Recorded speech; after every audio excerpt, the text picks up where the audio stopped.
Good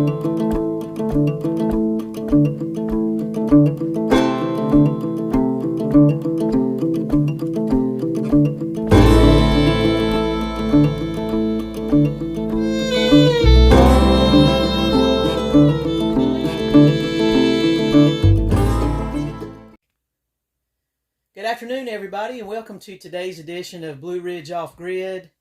We hope that everybody had a blessed Christmas, a wonderful holiday with your friends and family, and I know that we did here.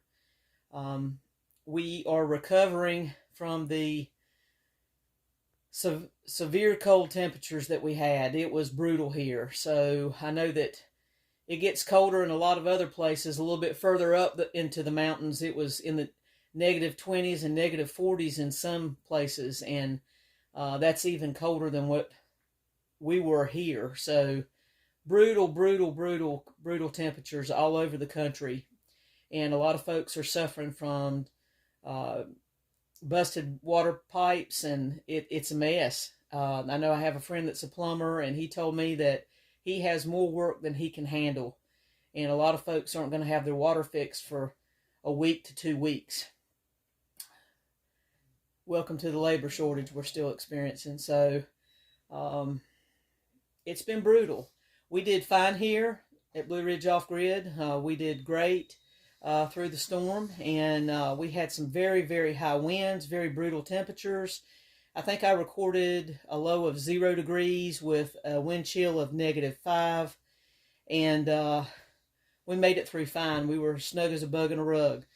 Today that we've been getting up firewood, and we've just been kind of enjoying the day a little bit here, cleaning up some storm debris. We had a lot of branches and stuff like that down from the high winds that we experienced. So we've done pretty well through this, and our goal is to mitigate a few things that we want to change for the next storm, but we've done very well. We passed the test, so everything went well.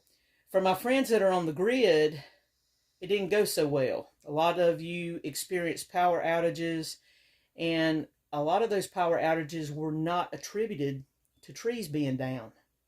They were attributed to rolling blackouts. Let's talk about that. Be right back. So a lot of you experienced power outages, and the wonderful thing about living off grid and living on solar power with battery banks is that we never lost power. Like I said, the hardest thing we had to do was keep the wood stove going through this, and that was it, and that was a piece of cake.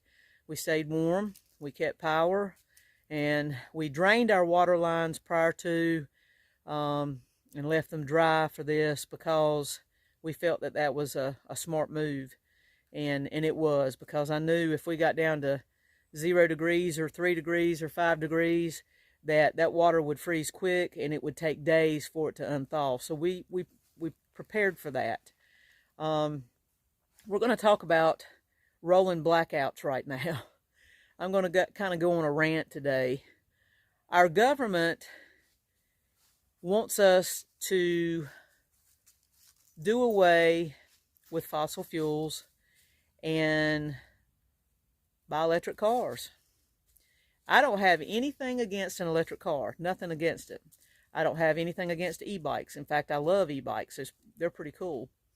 And the problem with the rolling blackouts is we put a lot of elderly people, high-risk people, people who are on oxygen, people who have machines that they need to run for health purposes, for survival purposes. We put those people at risk when we did rolling blackouts. It was wrong. But yet, you want us, we the people, to purchase electric cars. The grid can't already handle what it has, obviously, or they wouldn't have had to do rolling blackouts. The grid can't handle it, obviously. But we've been paying these power bills for years, but yet nothing's been done to mitigate or to prevent rolling blackouts for the future. What have we been paying for all these years?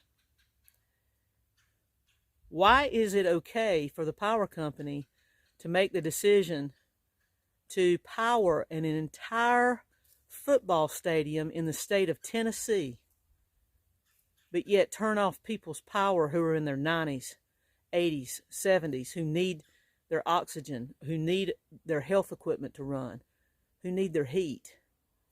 We ran a football stadium so that people could go spend money and football players could make millions of dollars.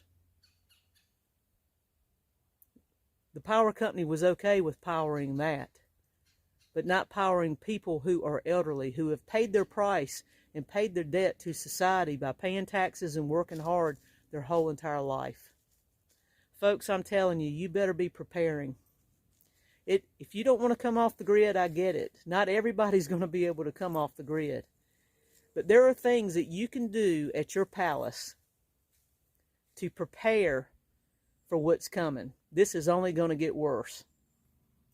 When January hits, February hits, we're probably going to have some more brutal weather. The almanac says we're going to. So I'm pleading with you today to please prepare. Please prepare in advance. Get yourself some alternative sources of heat, whether it be a buddy heater, propane. Store some propane. Get yourself a wood stove installed if you can. If you can't do that, your house doesn't have that capability, create a space in your yard if you're available to. If HOA that you live in, most people live in a HOA, put you a storage building in and put you a little place out there where you can stay while the power's out and stay warm and live good. There's all kinds of things that you can do. You have to think outside the box and you have to prepare. Rolling blackouts are probably here to stay. In fact, I know they are. I've already been told by a friend that works for an energy company, a local energy company, that they're here to stay and they're only going to get worse as we add more electric vehicles to the system. So I'm not going to rant anymore about it today. It is what it is. There's nothing we can do about it at this point except for take our situation and our conditions into our own hands. You control your future. So many people are sitting around today and they're waiting for the powers that be to turn their thermostat down to save them money on their power bill. They even want to do that, control your thermostat in your home. So prepare. If you have any questions about preparation, if you have any questions about what we use here at Blue Ridge Off Grid, we do have some of the buddy heaters. We have them as backups just in case we have a problem with our wood stove, or maybe we're not feeling well and we're not feeling it one day and we just want to rest. Maybe we're sick. We do have propane heat. We have that capability. If you have any questions, feel free to ask us. And if you don't want to ask, all you have to do is do plenty of research. All of the information that you need in order to live off grid, all of the information that you need in order to prepare yourself for what's coming is here. It's on the internet. And you better be getting it while you can, because it won't be long until they control what you watch on that. We'll be right back. One quick tidbit that I wanted to add today is that there were 3 substations attacked. 3 substations attacked over Christmas. That means people were without power because of vandalism to the power grid. That just happened in North Carolina a couple weeks ago. Please, people, heed the warning. Prepare. So we hope you enjoyed today's rant on Blue Ridge Off Grid. Tomorrow we're going to go back to giving you some pointers and showing you some stuff, how we've done things up here, and try to educate you on off-grid living a little more. And we'll keep that topic, we'll keep it secret. Try to lure you back in to watch what's going on up here. But At any rate, we're grateful that you joined us today. We hope that you're thawing out. We're having a heat wave tomorrow. It's going to be in the 40s. Can't wait. And then it's going to get warmer as the week progresses, which is going to be really nice. I think we kind of need a break from what we went through, everybody. Remember to help your neighbors, be kind. Those of you without water, those of you still without power, because I do have some friends that are still without power today, you know, prepare, like I said. You know, get a group together. Everybody, get together, give each other pointers, share equipment, share things. Help each other out, because that's what it's about. And that's what it's going to take to get through with what's coming. God bless. The new year's on the way, and we look forward to seeing you the rest of the week. If you would, please give us a like, a thumbs up below. Give us a share, and please subscribe. We're grateful for you being here. You guys are, you're the reason that we're here, and you're the reason for the success of this channel. We'll see you soon on Blue Ridge Off Grid.